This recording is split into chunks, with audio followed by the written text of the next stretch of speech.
Media ने खान के फैसले को छक्का करार। अब देखना यह कि क्या ये छक्का बाउंड्री क्रॉस करता है या बाउंड्री पे पकड़ा जाता है। शेल अफरीदी वजीर आला का हल्फ उठा पाएंगे? अगर वो हल्फ उठा लेते हैं तो क्या वोट ऑफ कॉन्फिडेंस भी कामयाबी से हासिल कर लेंगे? एक राय ये भी है कि वो हल्फ उठा नहीं पाएंगे, और अगर हल्फ उठा लेते हैं तो वोट ऑफ कॉन्फिडेंस हासिल नहीं कर पाएंगे। और एक ऐसा बंदा वोट ऑफ कॉन्फिडेंस हासिल करेगा जो सबके लिए काबिल कबूल होगा। ये मीडिया की गपशप है। ये छक्का है, चौका है या आठा है, एक बात तय है, समझा जाता था कि खान अब इररेलेवेंट हो गया। इस फैसले ने खान की रेलिवेंसी जो है वो शो कर, ये एक बड़ी कामयाबी। शेल अफरीदी को वोट ऑफ कॉन्फिडेंस लेना होगा, ये आईनी तकाजा है। और आप सब जानते हैं कि पीटीआई के लिए आइन जरूरी है, अलबत्ता उसके मुखालफिन के लिए आइन की कोई अहमियत नहीं। उनके नजदीक ये कागज का एक टुकड़ा है। अपोजिशन के पास इस वक्त 53 मेंबर्स हैं।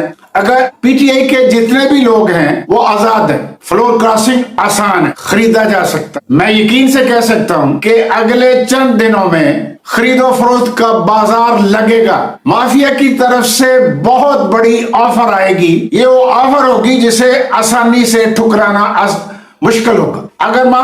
अगर हुकूमत खरीदने में नाकाम होती है तो फिर हुकूमत के सामने एक सेकंड ऑप्शन है गवर्नर राज। मगर पहले गंडापुर का इस्तीफा जो कंट्रोवर्शियल बन चुका है। गंडापुर बार बार कह रहा है मीडिया पे आके मैंने इस्तीफा दे दिया है। गंडापुर बार बार कह रहा है कि गवर्नर हाउस के गेट पे इस्तीफा जमा करवाया गया, रसीद भी ले ली गई है। मगर गवर्नर कहता है कि मेरे प्रिंसिपल सेक्रेटरी के पास नहीं पहुंच, मिलेगा तो फिर मैं फैसला करूंगा।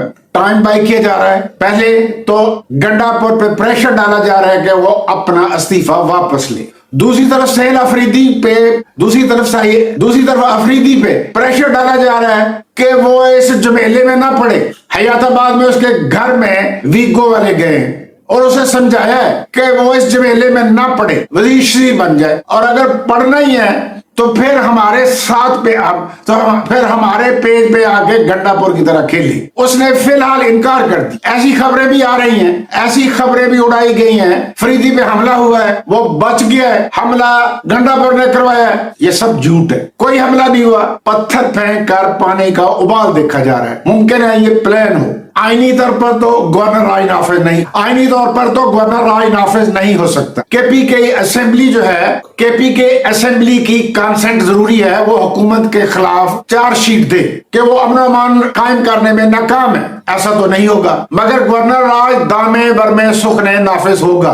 पीटीआई पेशावर हाई कोर्ट में जाएगी। पेशावर हाई कोर्ट कोई भी फैसला दे वो सुप्रीम कोर्ट में चैलेंज होगा और आईनी बेंच में जाएगा, यानी अमीनुद्दीन बेंच में जाएगा, और उसका फैसला सब लोगों को मालूम। कुंदी की पुरानी ख्वाहिश पूरी होती नजर आ रही। फर्ज करते हैं कि अफरीदी वोट ऑफ कॉन्फिडेंस ले लेता है और एक मुकम्मल वजीर आला बन जाता है, तो क्या खान साहब की वो तौक़ुआत, पीटीआई की वो तौक़ुआत जो गंडापुर से थी, वो अफरीदी पूरी कर पाएगा?